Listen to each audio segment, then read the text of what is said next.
Dear students, greetings for the day. Today we will discuss about history of Gupta period in ancient fashion of India.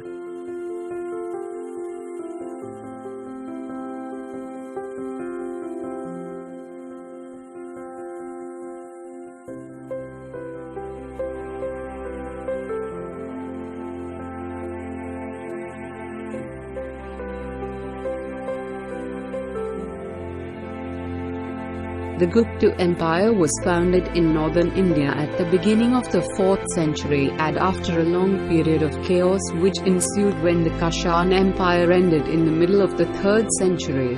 It is only with the foundation of Gupta Empire that there was once again unity and peace over almost the whole of North India.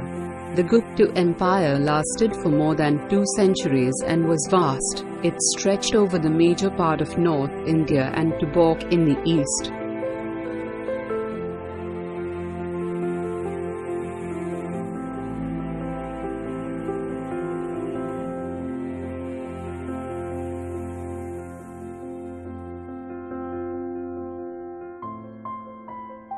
Known as the Golden Age and the Classical period, in the age of the Guptas a degree of balance and harmony in all the arts and an efficient system of administration was achieved. Most probably the Guptas is that the Guptas came from Bengal. At the beginning of the 4th century the Guptas ruled a few small Hindu kingdoms in Magadha and around modern-day Uttar Pradesh.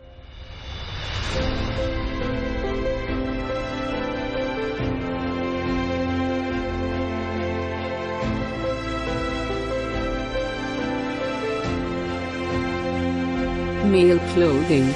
Clothing in Gupta period was mainly cut and sewn garments. A long-sleeved brocaded tunic became the main costume for privileged people like the nobles and courtiers. The main costume for the king was most often a blue closely woven silk antaraya, perhaps with a block-printed pattern. In order to tighten the antaraya, a plain belt took the position of kaya band. Mulpitavati, necklace which has a string with pearls, Kayura, armband, kundla, earring, kankini, small anklet with bells, Mekadla, pendant hung at the center, also known as Kati Jotra, Nupura, anklet made of beads, were some of the ornaments made of gold, used in that time.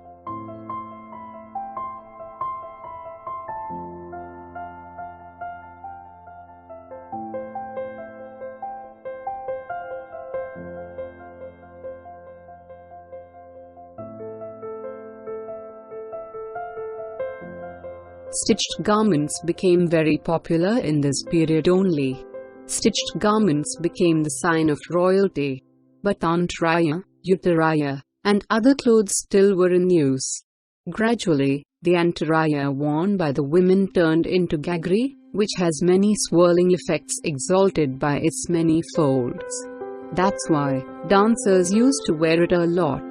As it is evident from many Ajanta paintings, women used to wear only the lower garment in those times, leaving the bust part bare.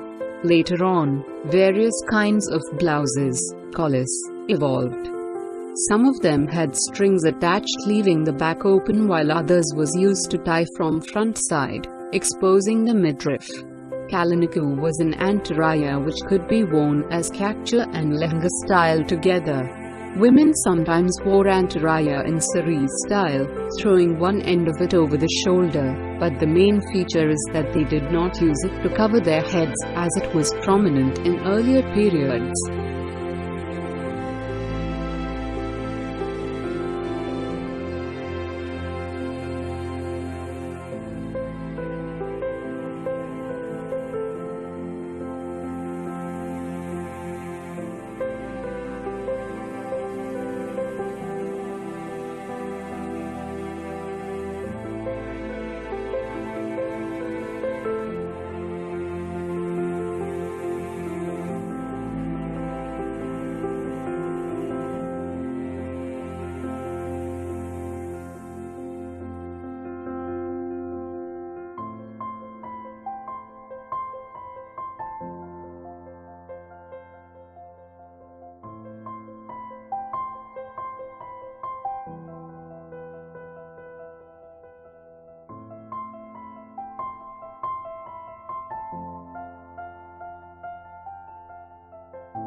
In early period, the Gupta soldier had worn the antaraya with his bare chest inadequately covered by the 6 jewel-striped chanav era.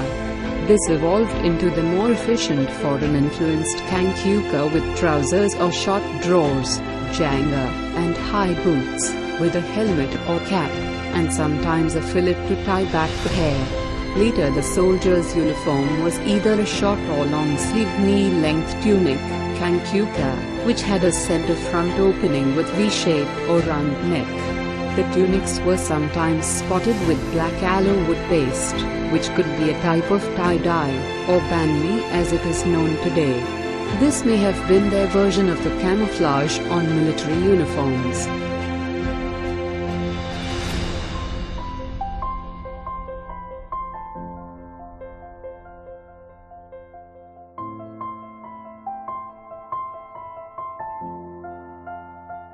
Armor was worn as further protection.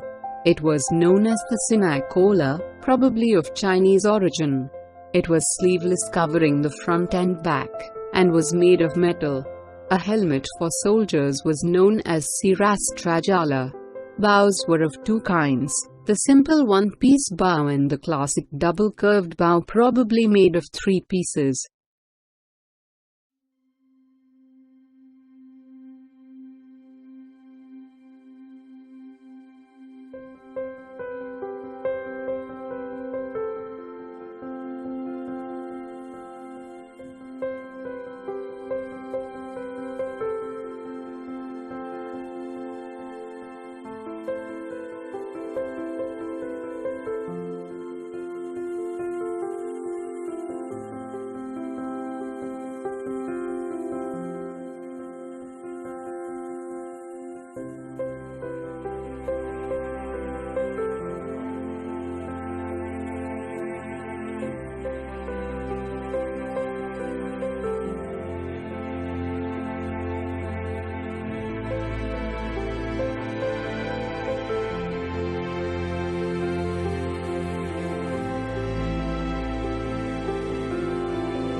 Female headgear and hairstyles. Female hair is worn with a center parting which is covered by a decorative ornament attached to the muketa, tiara, at the forehead and the jeweled braid at the left side of the nape. The braid then continues like a fillet around the crown of the head. Highly decorative in embossed gold or silver, has little pendants suspended from it at the forehead. Female votaries' hair is worn in a large pompadour style on the crown of the head with tiny curls along the forehead. From the elaborate tiara-like ornament around the head, strands of pearls form a net over the hairstyle. There is a central ornament at the forehead from which are suspended strands of pearls. Large flowers above the ears are used as further ornamentation to the hairs.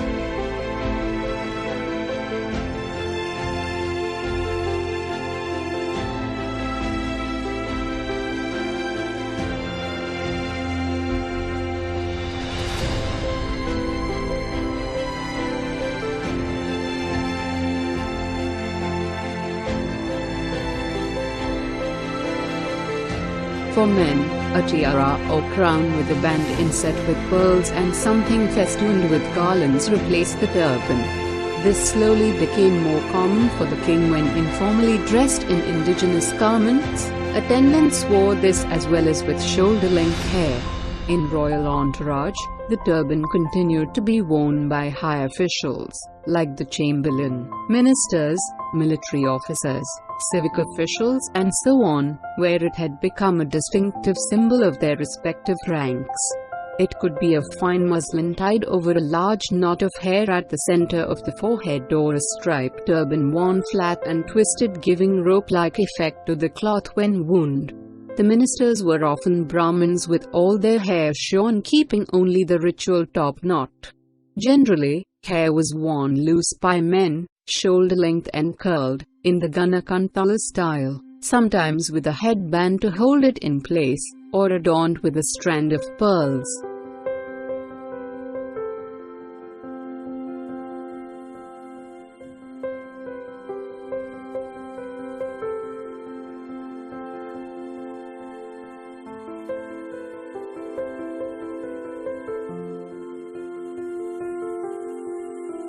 Gold or harina was more commonly used than ever before, especially in the Deccan where there were gold mines.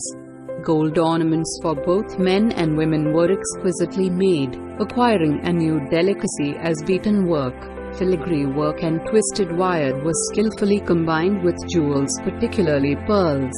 Kandala was the general term for earrings, which were mainly for two types, both of which were circular.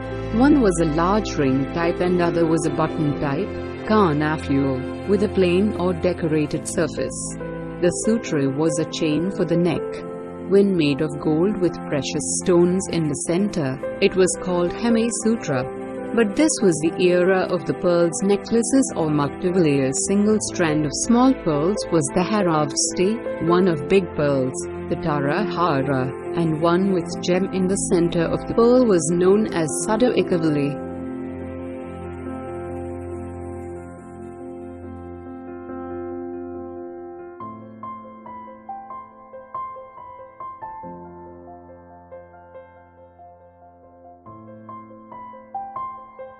The mekhala or girdle was worn by women quite low on the hips and suspended from the kati jotra. The latter was probably a string tied at the waist and hidden under the upper edge of the antaraya, in which it was rolled. The mekhala hung in a seductive clasp at the center from this string, over or under which hung a small pleated frill of cloth. This is still seen in the Bharatanatyam dancers' costume of today. Men to hold the antaraya used a simple straight belt or sometimes above it, which could have a buckle either square, round, rosette shaped, or rectangular. On the women's ankles the kinkini, with its small bells, tinkled as they moved, or the nupura, anklet, could be made from jeweled beads, mainanapura. Although women of all classes wore anklets, they are not seen on the feet of goddesses in sculpture. Flowers in the form of necklaces, mala, were worn on the head, entwined in the hair, and looped around the neck or waist or worn crosswise in garlands on the chest.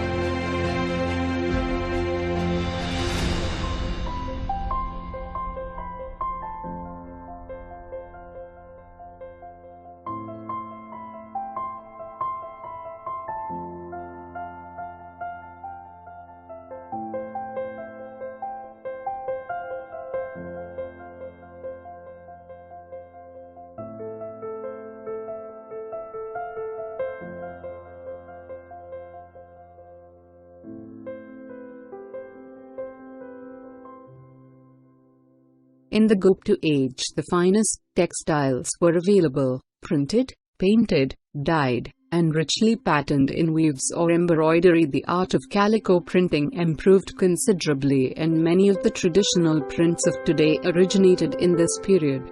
There were checks, stripes, and bird and animal motifs, for example geese, swans, deer, elephants, and so on.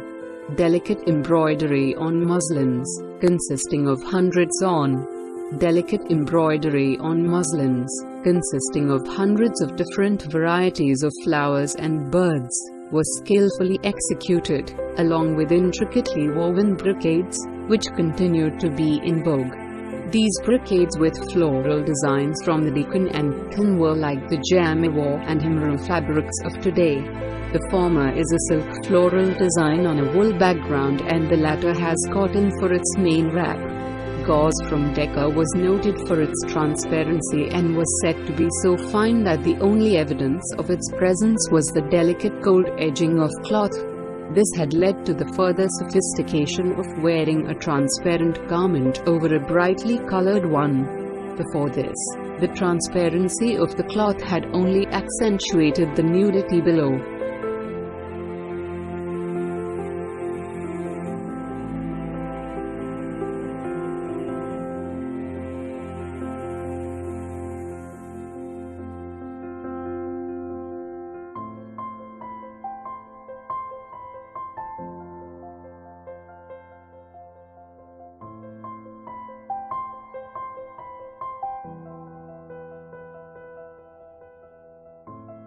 Chandragupta Maurya, c.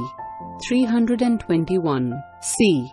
297 BCE, known as Sandrakotos, or Sandrakotos, to the Greeks, was the founder of the Maurya dynasty, 4th to 2nd century BCE, and is credited with the setting up of the first, nearly, pan-Indian empire.